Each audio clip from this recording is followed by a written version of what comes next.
একজন নারী, 3টি বিয়ে, 3জন স্বামী। আর সেই তৃতীয় পুরুষটি আজ ভাবছে, আমি কি ওর একমাত্র ভালোবাসা, নাকি শুধুই আর একটি অধ্যায়।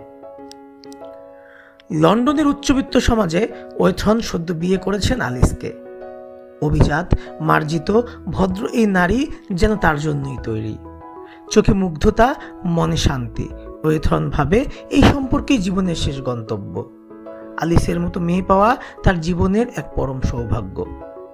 কিন্তু ধীরে ধীরে ওয়েথন আবিষ্কার করেন, অ্যালিসের জীবনে তিনি প্রথম পুরুষ নন, বরং তিনি অ্যালিসের তৃতীয় স্বামী।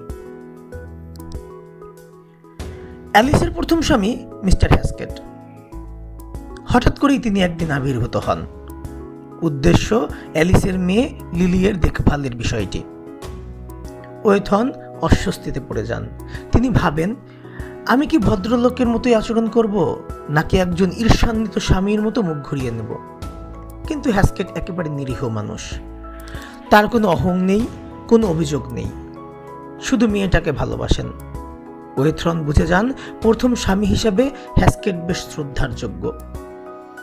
তারপরে আসে দ্বিতীয় ছায়া, মিস্টার ভ্যারিক। ভ্যারিকের ব্যবসায় সমস্যা এবং ওয়েথর্নি এখন তার আইনজীবী। অদ্ভুত এক পরিস্থিতি, নিজের স্ত্রীর প্রাক্তনের সঙ্গে কাজের সম্পর্ক। ওয়েথন যেন ফেসে গেলেন এক পুরনো গল্পের গোলক ধাঁধায়। আর মাঝখানে দাঁড়িয়ে আলিস। কোনো গ্লানি নেই, কোনো সংকোচ নেই। প্রাক্তনদের সাথে এমনভাবে কথা বলেন যেন সে এক দক্ষ রক্ষাকারী, সব সম্পর্ককে সুন্দরভাবে টিকিয়ে রাখার চেষ্টায় ব্যস্ত। ওয়েথর্নের ভেতরে এক দ্বন্দ্ব জন্ম নেয়। সে ভাবে, আলিস কি আমাকে ভালোবাসে, নাকি সে শুধু অভ্যস্ত এক স্বামী, এক ঘর, এক কাঠামোতে।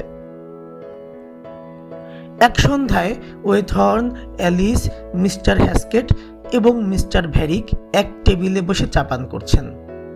টেবিলে চায়ের কাপে ভদ্রতা, আর চারপাশে অস্বস্তির ঘনঘটা। ওয়েথর্ন দেখে অ্যালিস হাসছে, কথা বলছে, যেন কিছুই হয়নি। সে যেন এক অভিজ্ঞ অভিনেত্রী, নিজের জীবনটাকে সাজিয়েছে নাটকের মতো নিখুঁতভাবে। ওয়েথর্ন ভাবে, সে যেন এক ব্যবহৃত জিনিস, যা বহুবার ব্যবহৃত হয়েছে, কিন্তু তবুও মজবুত, কার্যকর, নিখুঁত। সে এক শক্ত ভিত, যাকে নিয়ে জীবন গড়ে তোলা যায়। 3জন পুরুষ, এক নারী। কিন্তু সত্যি কি কেউ চিনতে পেরেছে অ্যালিসকে?